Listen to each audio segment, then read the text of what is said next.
Avant de commencer, quand avez-vous fait examiner vos yeux pour la dernière fois? Pas juste une vérification d'ordonnance pour les lunettes, un examen complet du fond de l'œil ou un médecin à regarder à l'arrière de votre œil et évaluer la santé du tissu qui assure votre vision. Dites-le moi en commentaire maintenant. Votre réponse compte et elle comptera encore plus à la fin de cette vidéo. La perte de vision n'arrive pas soudainement pour la plupart des gens. Elle recule. C'est cette réalisation progressive. Il vous faut plus de lumière pour lire qu'avant. Une légère difficulté à distinguer les contrastes dans la pénombre. Le moment où vous remarquez que les bords de votre champ visuel la nuit ne sont plus aussi nets qu'il y a 5 ans. La plupart des gens attribuent ces changements au vieillissement et s'en tiennent là parce que la plupart des gens ignorent que les processus biologiques précis qui entraînent ces changements sont modifiables, pas complètement réversibles une fois avancés, mais significativement influençables dans leur progression grâce à des choix alimentaires quotidiens que la plupart des conversations sur la santé oculaire n'abordent jamais. Je veux vous parler d'une patiente que j'appellerai Martine. Elle avait 74 ans, ancienne infirmière, rigoureuse et méthodique. Quelqu'un qui avait lu avec passion toute sa vie. 18 mois avant qu'elle vienne me consulter, elle avait reçu un diagnostic de dégénérescence maculaire liée à l'âge à un stade précoce, la DMLA, par son ophtalmologiste. On lui avait dit de revenir dans 1 an pour surveiller l'évolution. Aucun conseil spécifique sur ce qu'elle pouvait faire entre-temps. Elle s'est assise en face de moi et m'a dit « J'ai l'impression d'attendre de perdre la vue. » Et personne ne m'a dit s'il y avait quoi que ce soit que je pouvais faire. Nous reviendrons à Martine, parce que ce qui s'est passé 12 semaines après qu'elle a changé une seule chose dans sa routine du soir est quelque chose que chaque personne qui regarde cette vidéo mérite d'entendre. Le fruit que je vais vous décrire possède le profil le plus complet de composés protecteurs de la rétine de tout fruit étudié dans la recherche sur la santé oculaire. Et les recherches sur la raison pour laquelle l'heure du coucher, et spécifiquement la fenêtre de consommation optimale, ont une explication biologique qui change la façon dont cette conversation est habituellement abordée. Ne passez pas à côté quand je le nomme. Parce que votre première réaction sera presque certainement « Je connais déjà ça ». Je vous dis maintenant, vous ne savez pas ce que je m'apprête à vous révéler à son sujet. Restez avec moi. L'Académie américaine d'ophtalmologie et l'Institut national de l'œil ont tous deux été explicites sur le rôle central de la nutrition dans les maladies oculaires liées à l'âge et spécifiquement sur la rétine comme tissu principal où les antioxydants alimentaires font leur différence la plus mesurable et la plus cliniquement significative. Ce n'est pas de la médecine alternative, c'est la conclusion de décennies de recherches évaluées par des pairs, incluant l'un des essais d'intervention nutritionnelle les plus significatifs de l'histoire de l'ophtalmologie. Pour comprendre pourquoi le bon fruit fait une différence spécifique et documentée, vous devez comprendre ce qui se passe à l'intérieur de la rétine en vieillissant. La rétine, et spécifiquement la macula, la zone centrale de la rétine responsable de la vision fine des détails, de la lecture et de la reconnaissance des visages, est l'un des tissus les plus métaboliquement actifs et les plus consommateurs d'oxygène de tout le corps humain. Les cellules photoréceptrices de la macula consomment plus d'oxygène par unité de tissu que presque n'importe quel autre type de cellule. Et cette forte activité métabolique génère des quantités significatives d'espèces réactives de l'oxygène, des radicaux libres qui endommagent progressivement les membranes cellulaires des photorécepteurs, leur ADN et leur fonctionnement, sur des décennies d'exposition. À mesure que les défenses antioxydantes de l'œil diminuent avec l'âge, ces dommages oxydatifs accumulés constituent le principal moteur de la perte de photorécepteurs qui caractérise la dégénérescence maculaire liée à l'âge. Le deuxième mécanisme est l'inflammation rétinienne chronique. La même cascade de cytokines pro-inflammatoires qui entraîne la destruction des articulations dans l'arthrite et les dommages rénaux dans la maladie rénale chronique opère dans le tissu rétinien, produisant un environnement inflammatoire soutenu dans lequel la dégénérescence des photorécepteurs est accélérée. Le troisième est la glycation des protéines du cristallin, la fixation non enzymatique de molécules de glucose sur les protéines cristallines du cristallin, produisant l'opacification progressive qui caractérise les cataractes. Et le quatrième, le plus spécifiquement modifiable par une intervention diététique ciblée, est le déclin de la densité du pigment maculaire. La macula est protégée par une couche de pigment jaune composée principalement de 2 caroténoïdes, la lutéine et la zéaxanthine. Ce pigment maculaire remplit 2 fonctions protectrices essentielles. Il absorbe la lumière bleue à courte longueur d'onde avant qu'elle n'atteigne les photorécepteurs, réduisant les dommages oxydatifs que l'exposition à la lumière produit. Et il agit comme antioxydant direct dans la couche des photorécepteurs elles-mêmes, neutralisant les espèces réactives de l'oxygène au point de leur génération. La densité du pigment maculaire, la concentration de lutéine et de zéaxanthine dans la macula est le prédicteur le plus modifiable du risque de DMLA. Contrairement à la rigidité artérielle ou au déclin du DFG lié à l'âge, la densité du pigment maculaire peut être augmentée directement et de façon mesurable grâce à une intervention diététique ciblée. L'essai AREDS2, mené par l'Institut national de l'œil, a confirmé qu'un apport alimentaire adéquat en zéaxanthine, associé à la lutéine, est lié à une réduction significative du risque de progression de la DMLA et que la densité optique du pigment maculaire peut être mesurée directement et augmentée de façon significative grâce à la bonne intervention diététique, appliquée de manière cohérente sur 8 à 12 semaines. Le fruit que je vais décrire est la source alimentaire unique la plus efficace pour obtenir cette augmentation. Et les recherches sur la raison pour laquelle le consommer au moment du coucher permet de délivrer ces composés actifs au moment précis où la rétine les utilise le plus activement sont quelque chose que la plupart des conversations sur la santé oculaire n'expliquent jamais. Avant de nommer le fruit, je veux aborder les deux qui reviennent dans presque toutes les conversations sur le soutien naturel à la santé oculaire. Parce que les deux ont de véritables preuves à l'appui et les deux présentent des limites spécifiques qui méritent d'être comprises. Le premier est le myrtille. Les preuves concernant les myrtilles dans la santé oculaire sont réelles et je veux être honnête à ce sujet.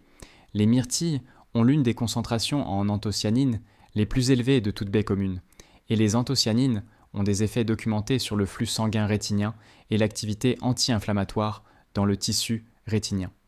Si vous mangez déjà régulièrement des myrtilles, la recherche soutient cette habitude. Mais voici la limite spécifique. Le mécanisme principal des anthocyanines des myrtilles dans l'œil est l'amélioration du flux sanguin rétinien. Un avantage réel, mais pas le mécanisme qui entraîne la progression de la DMLA ou des cataractes chez la plupart des adultes plus âgés. La teneur en zéaxanthine des myrtilles est relativement faible. Le mécanisme anti-glycation qui protège le cristallin est absent. Et les recherches sur les myrtilles et la densité optique du pigment maculaire montrent des effets modestes plutôt que substantiels. Les myrtilles sont une solution réelle mais incomplète. Le second est la carotte. Je sais que ce n'est pas un fruit, mais aucune conversation sur la santé oculaire n'est complète sans aborder la recommandation alimentaire la plus universellement citée pour la vision. Parce que le raisonnement qui la sous-tend est réel, mais le mécanisme qu'elle traite n'est largement pas le mécanisme principal qui entraîne la perte de vision chez les adultes bien nourris. Les carottes sont riches en bêta-carotène, qui est convertie en vitamine A dans l'organisme, et la vitamine A est essentielle pour la synthèse de la rhodopsine, le pigment visuel dans les photorécepteurs en bâtonnets qui permet la vision en faible luminosité. La carence en vitamine A causant la cécité nocturne est un problème réel et sérieux dans les populations nutritionnellement compromises. Chez l'adulte bien nourri de plus de 60 ans qui regarde cette vidéo, c'est presque certainement pas le mécanisme qui entraîne le déclin de la vision. Les principaux moteurs sont le stress oxydatif, l'épuisement du pigment maculaire, l'inflammation rétinienne et la glycation du cristallin, aucun desquels, le bêta-carotène des carottes, n'adresse avec une spécificité particulière. Ce que je vais décrire traite simultanément les 4 mécanismes qui entraînent le déclin de la vision chez les adultes plus âgés, grâce à un seul fruit consommé au moment biologique optimal. Je m'appelle Dr Nicolas Bernard et j'accompagne depuis des années des adultes plus âgés qui tiennent sérieusement à préserver ce qu'ils ont, y compris leur vue, et à qui on a donné des conseils alimentaires trop génériques pour produire un changement réel.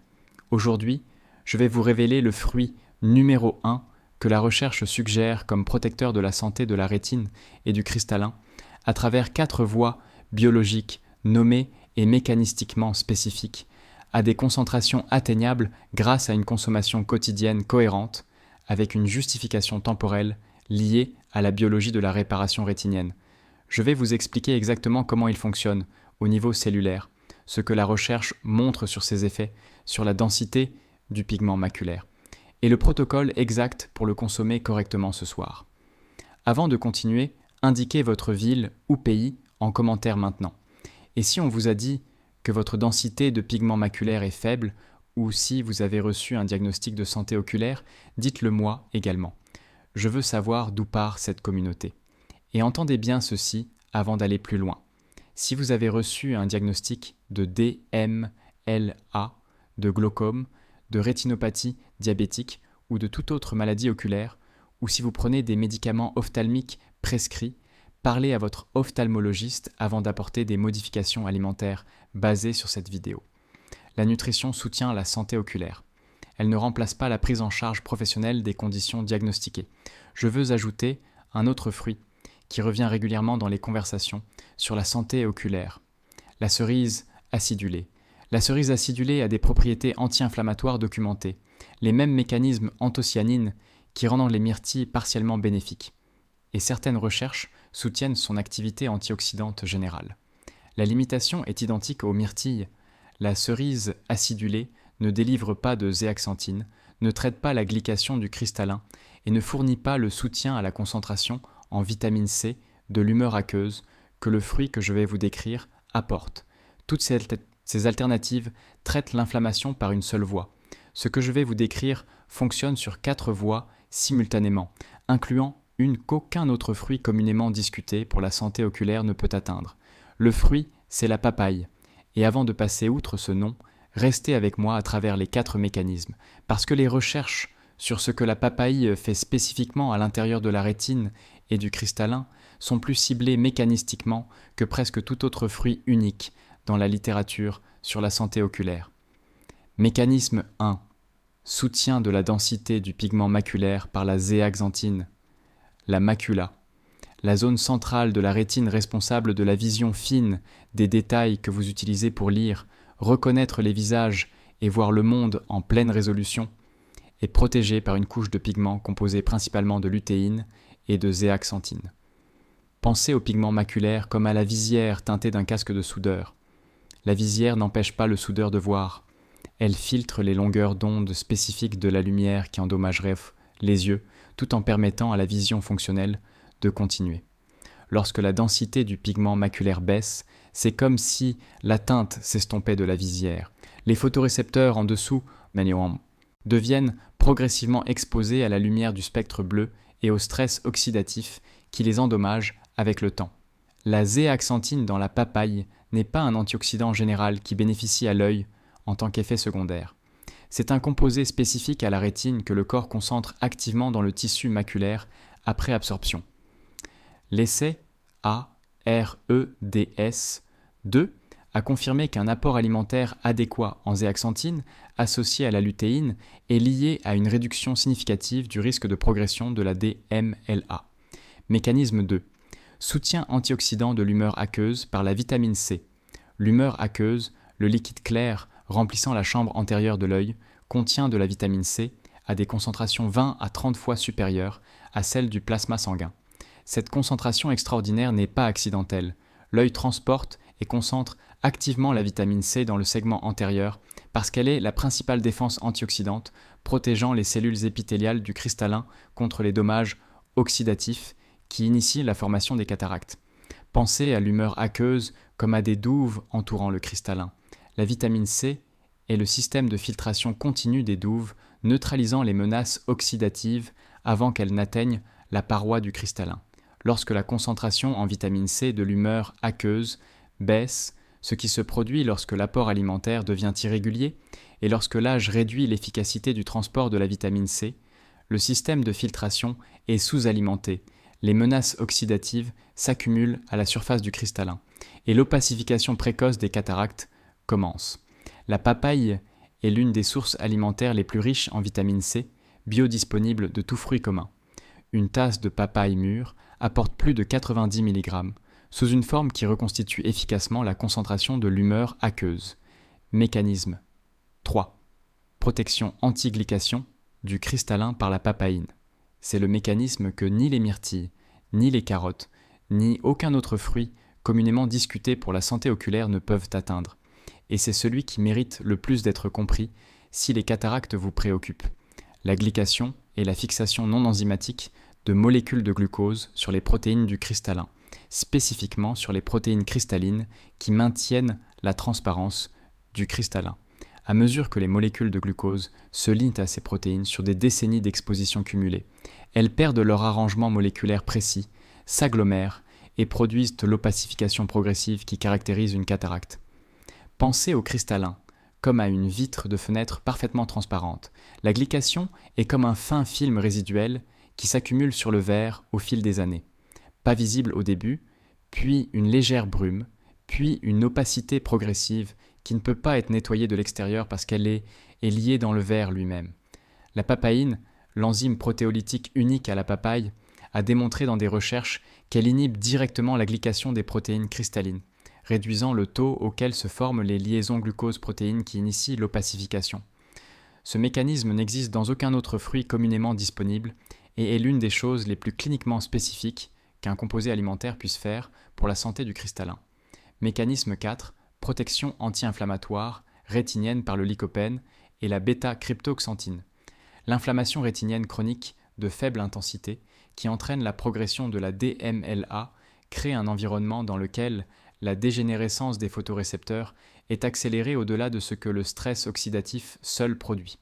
Le lycopène et la bêta-cryptoxanthine, deux caroténoïdes présents en concentration significative dans la papaye mûre de couleur orange intense, ont tous deux démontré qu'ils inhibent l'activation de la voie NF-κB dans les cellules épithéliales pigmentaires rétiniennes. Pensez à l'inflammation rétinienne comme à une source de chaleur lente et soutenue sous le sol de la pièce où sont conservés vos instruments les plus délicats. Les instruments ne sont pas frappés ni brisés directement. La chaleur ambiante les dégrade simplement à un rythme qui ne devient visible que des années plus tard. Réduire la source de chaleur, réduire le tonus inflammatoire de l'environnement rétinien, préserve les photorécepteurs qui n'étaient jamais directement menacés, mais étaient silencieusement endommagés tout ce temps. Une étude publiée dans la revue Nutrient a documenté des augmentations mesurables de la densité optique du pigment maculaire après une consommation quotidienne régulière de papaye chez des adultes de plus de 60 ans et a noté des réductions des marqueurs inflammatoires rétiniens accompagnant l'amélioration de la DMPOM. Je veux faire une pause ici. Nous avons parcouru les 4 mécanismes. Avant d'aller plus loin, dites-moi en commentaire maintenant. Avez-vous remarqué des changements dans votre vision récemment que vous n'avez pas encore mentionné à un médecin? Une difficulté avec les contrastes, avec la lecture dans une lumière plus faible, avec la conduite de nuit? Tapez le mot « yeux » en commentaire si c'est le cas. Je veux savoir d'où part cette communauté.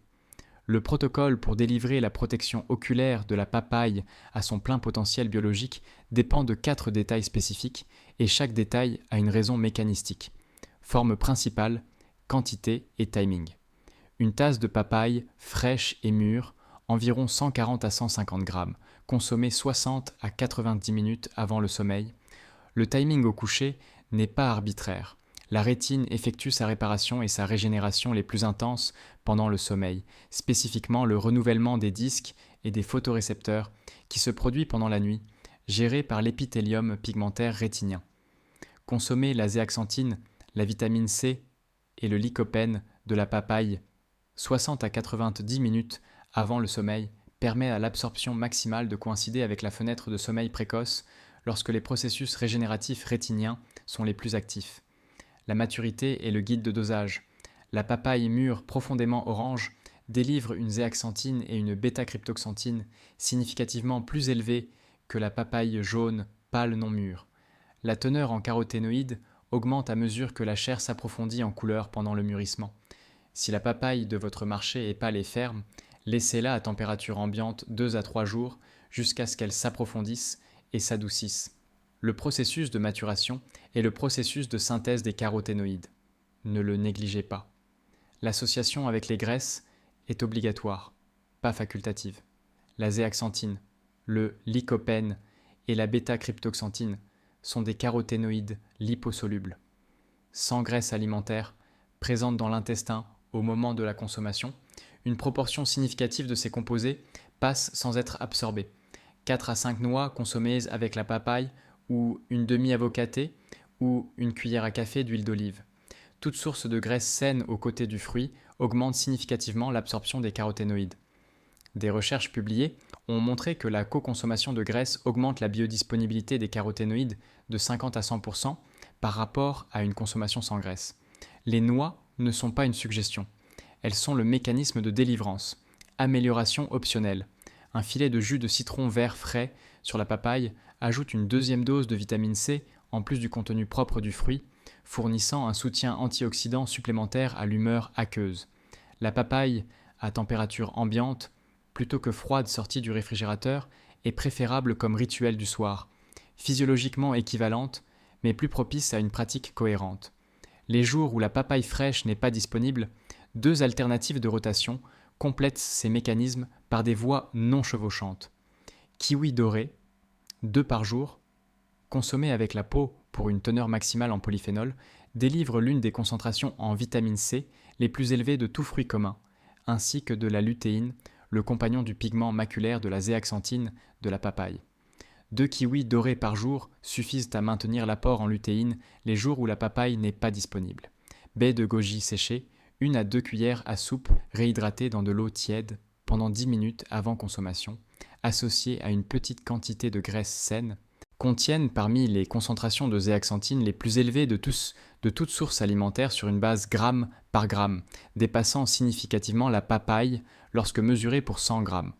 Une recherche publiée dans JAMA Ophthalmology a documenté des augmentations mesurables de la densité optique du pigment maculaire chez des adultes qui consommaient des baies de goji quotidiennement pendant 90 jours, alternées entre papaye, kiwi et baies de goji au cours de la semaine pour le profil le plus large de caroténoïdes et d'antioxydants. 5 règles qui déterminent si le protocole papaye améliore réellement votre statut de caroténoïde rétinien. Règle 1. Papaye mûre, profondément orange uniquement. La couleur est le guide de dosage. La concentration en zéaxanthine et en bêta-cryptoxanthine dans la papaye est directement corrélée à la profondeur de la couleur orange de la chair. La papaye jaune, pâle, insuffisamment mûre, délivre une fraction de la densité en caroténoïdes du fruit profondément orange. Règle 2. Toujours associée avec des graisses. Sans graisse, les caroténoïdes ne sont pas absorbés. Règle 3. Demandez un test de densité optique du pigment maculaire, pas seulement une acuité visuelle. Un test d'acuité visuelle standard mesure la fonction visuelle existante à un moment précis. Il ne mesure pas l'état de la couche de pigment protecteur qui détermine le risque futur. Demandez spécifiquement ce test à votre ophtalmologiste ou optométriste lors de votre prochain rendez-vous. Règle 4. 8 à 12 semaines de régularité constituent l'intervention, pas une seule portion. Règle 5. Protégez ce que la papaye construit. Gérez l'exposition à la lumière bleue et aux UV. Utilisez un réglage de température de couleur chaude sur tous les écrans après le coucher du soleil. Portez des lunettes de soleil UV 400 avec filtrage de la lumière bleue les jours ensoleillés. Martine, l'ancienne infirmière dont je vous ai parlé au début de cette vidéo, a mis en œuvre le protocole papaye de manière régulière pendant 12 semaines. Une tasse de papaye fraîche profondément orange 60 à 90 minutes avant le coucher chaque soir avec 4 noix et un filet de citron vert. Lors de son suivi ophtalmologique à 12 semaines, sa densité optique de pigment maculaire avait augmenté de manière mesurable. Son ophtalmologiste, qui lui avait dit 18 mois plus tôt de simplement surveiller et revenir, lui a demandé ce qu'elle avait changé. Quand elle lui a décrit le protocole, il a pris des notes. Elle m'a dit ensuite, le plus important n'était pas le chiffre, c'était de savoir que j'agissais, que je n'attendais plus simplement. C'est ce que je veux pour vous. Pas l'expérience passive de regarder quelque chose décliner en espérant que ça ne s'aggrave pas, mais l'action quotidienne spécifique, fondée sur des preuves d'une personne qui comprend ce dont sa rétine a besoin et le lui fournit de manière cohérente. La biologie de la protection de la vision est plus modifiable que la plupart des gens ne le savent, et la modification commence avec une tasse de papaye mûre, 4 noix, un filet de citron vert, 60 à 90 minutes avant le sommeil, à partir de ce soir. Un dernier détail avant de partir, là où la papaye à chair rouge est disponible, choisissez-la plutôt que les variétés à chair jaune. La papaye à chair rouge contient des concentrations de lycopène mesurément plus élevées. La couleur de la chair est le guide de densité en caroténoïdes pour chaque variété. Plus la chair est intense en couleur, plus la concentration en composés actifs est élevée. Je veux vous entendre maintenant. Quand avez-vous eu votre dernier examen oculaire complet? Pas juste une vérification de prescription, mais une évaluation complète de la rétine? Et vous a-t-on dit que votre densité de pigment maculaire était faible dites-le moi en commentaire. Si cette vidéo vous a apporté quelque chose de spécifique et d'immédiatement actionnable, appuyez sur le bouton « J'aime » et abonnez-vous. Et partagez cette vidéo avec quelqu'un de plus de 60 ans dans votre vie, dont la vue change. Vous pourriez lui donner le protocole qui transformera ce que montrera son prochain examen oculaire. Dans la prochaine vidéo que je publierai, je vous présenterai la seule habitude quotidienne la plus néfaste pour la vision après 60 ans, en quelque chose que la plupart des gens font pendant des heures, chaque jour, sans savoir que c'est lié à leur vue. Vous voudrez voir ça avant ce soir. Je suis le docteur Nicolas Bernard. Prenez soin de vos yeux à partir de ce soir avec une tasse de papaye mûre. À très bientôt.